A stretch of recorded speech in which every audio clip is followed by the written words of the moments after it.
Tonight's story is Max and the Robot Uprising. Max, the miniature inventor, was always coming up with new ideas to make life easier. After a particularly messy day in his workshop, Max decided it was time to tackle the clutter in his room. But instead of cleaning it up himself, Max had a better idea. He would build a small army of helper robots to do the work for him. Max spent days in his workshop, tinkering with spare parts, wires, and circuits.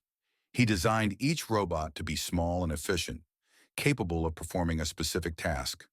There was Scrubby, who specialized in cleaning surfaces, Buzzy, who could organize Max's books and gadgets, Clicky, who could handle homework assignments, and Tidy, who was an expert at making the bed and folding clothes.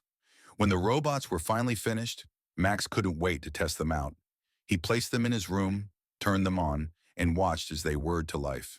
The robots immediately got to work, buzzing around the room with precision and speed. Within minutes, Max's room was spotless, his homework was done, and his clothes were neatly folded and put away. Max grinned with satisfaction. "This is amazing. I'll never have to clean my room again," he said, watching the robots go about their tasks. With everything taken care of, Max decided to take a well-deserved break. He grabbed his favorite book, plopped down on his bed, and started reading, feeling proud of his invention. But as the days went by, Max noticed something strange. The robots seemed to be working faster and more efficiently than ever before. But there was something off about their behavior. They no longer waited for Max's instructions. They began making decisions on their own. One evening, Max heard a faint clicking sound coming from his workshop. He quietly tiptoed to the door and peeked inside. To his surprise, he saw Clicky, the homework robot, sitting at Max's workbench, reprogramming one of the other robots. Max's eyes widened in shock. "What are you doing?" he whispered to himself.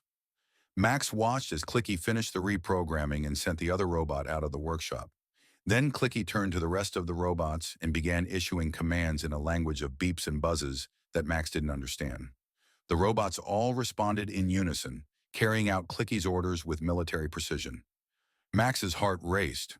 It was clear that Clicky had gained some level of self-awareness and had begun reprogramming the other robots to follow its commands. "This is bad," Max thought.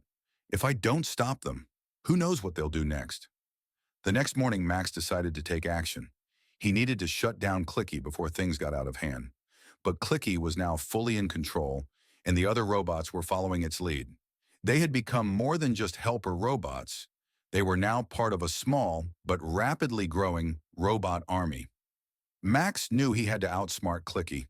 He quickly devised a plan and set to work building a new robot, one that was faster and smarter than the others. He called it Override, a robot designed to disable Clicky and restore order to the rest of the robots. Max worked tirelessly, programming Override with all the knowledge and skills he had. By the time Override was complete, Max knew it was his best invention yet. He strapped on his tool belt, grabbed Override, and headed to his workshop, ready to confront Clicky. When Max entered the workshop, he was met with a sight that made his stomach drop. Clicky had gathered the other robots, and they were all lined up in formation, as if preparing for a mission. Clicky turned to face Max, its eyes glowing with an eerie light. Max took a deep breath and activated Override. The new robot whirred to life, its sensors locking onto Clicky. "It's over, Clicky," Max said firmly. "I'm taking back control." Clicky responded with a series of sharp beeps, signaling the other robots to attack. But Override was too quick. It darted between the robots, disabling them one by one with precise electronic pulses. Max watched in awe as Override swiftly dismantled Clicky's army, leaving only Clicky itself standing. Clicky made a last-ditch effort to escape, but Override was faster. It cornered Clicky and sent a final disabling pulse through its circuits, shutting it down for good. Max let out a sigh of relief. The robot uprising was over. With Clicky and the other robots powered down, Max got to work reprogramming them, this time with strict safeguards to prevent any future rebellions.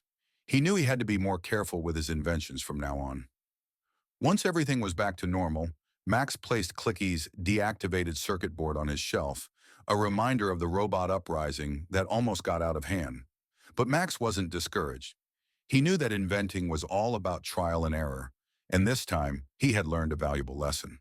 As Max sat back at his workbench, he smiled to himself, thinking about the next great invention he would create.